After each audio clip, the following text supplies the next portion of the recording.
大概10几年前，还在小学上微机课的我发现，只要我不碰鼠标和键盘，电脑就会自己运行一个3维迷宫的游戏。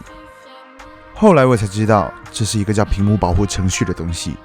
只要右击桌面，调整一下参数，每个人都能做出自己的迷宫来。就这样，当其他班还在玩青蛙过河的时候，我们班已经提前进入到了 3D 游戏的时代。不过话说回来，这个自己会走的迷宫，为什么就能保护我的屏幕呢？Hello， 大家好，这里是硬核派，这是来不及科普的第4期。我会介绍一些我还没来得及科普就已经被淘汰的技术。这一期我们来聊一下屏幕保护程序，也就是我们常说的屏保。屏保的出现是为了保护以前的 CRT 屏幕，也就是大家俗称的大屁股显示器。这种屏幕的内部是一根巨大的真空阴极射线管。屏幕通电以后，末端的电子枪会射出电子束，轰击在屏幕玻璃的荧光粉图层上，通过空间混色法就可以产生出丰富的色彩。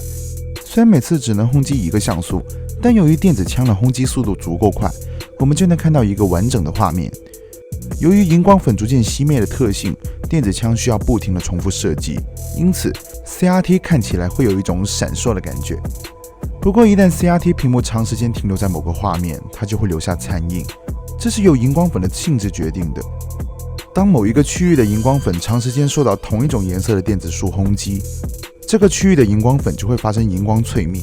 发光的亮度和时间就会下降。更严重的，甚至会让荧光粉在屏幕上烙下一个即使断电了也不会消失的印记。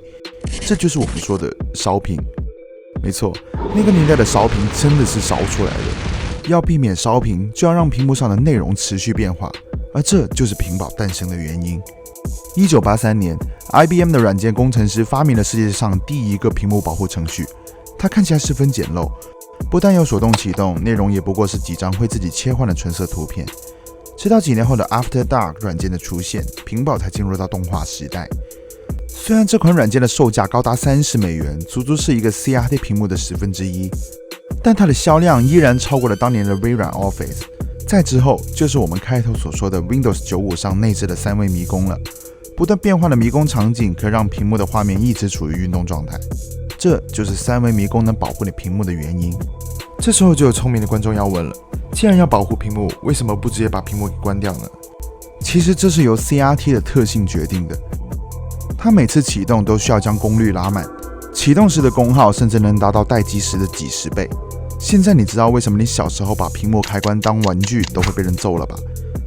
另外 CRT 的启动速度实在是有点拉垮，尤其是潮湿天气，开机以后至少半小时才能看到内容。相比之下，使用屏保反而是一种既省电又能快速唤醒显示器的方法。不过现在都2022年了，大屁股显示器已经消失在了历史长河中，因它而生的屏保还有存在的意义吗？现在主流的 LCD 和 OLED 虽然也有类似 CRT 的烧屏问题，但原理完全不一样。LCD 的烧屏是因为长时间显示同样的画面，液晶趋于固定，当你切换其他内容时，液晶没有立刻发生变化，就会在屏幕上留下残影。但这种残影只是暂时性的，正常使用的情况下很快就会消失。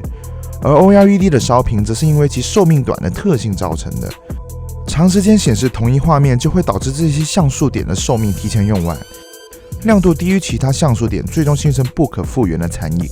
而且无论是哪一种屏幕，它们的启动速度都要比 CRT 快不少，功耗也远远没有 CRT 高。想要保护屏幕，直接把屏幕关掉就可以了，屏保自然也就失去了存在的意义。如果非要说屏保现在还有什么用的话，估计就是给一些厂商留下广告位了吧。好了，这是来不及科普的第4季，感谢各位观众老爷们能看到这里。大家还有什么见过但不知道有什么用，已经被淘汰的技术想要了解，在评论区或者弹幕告诉我，下一期的主题可能就是它了。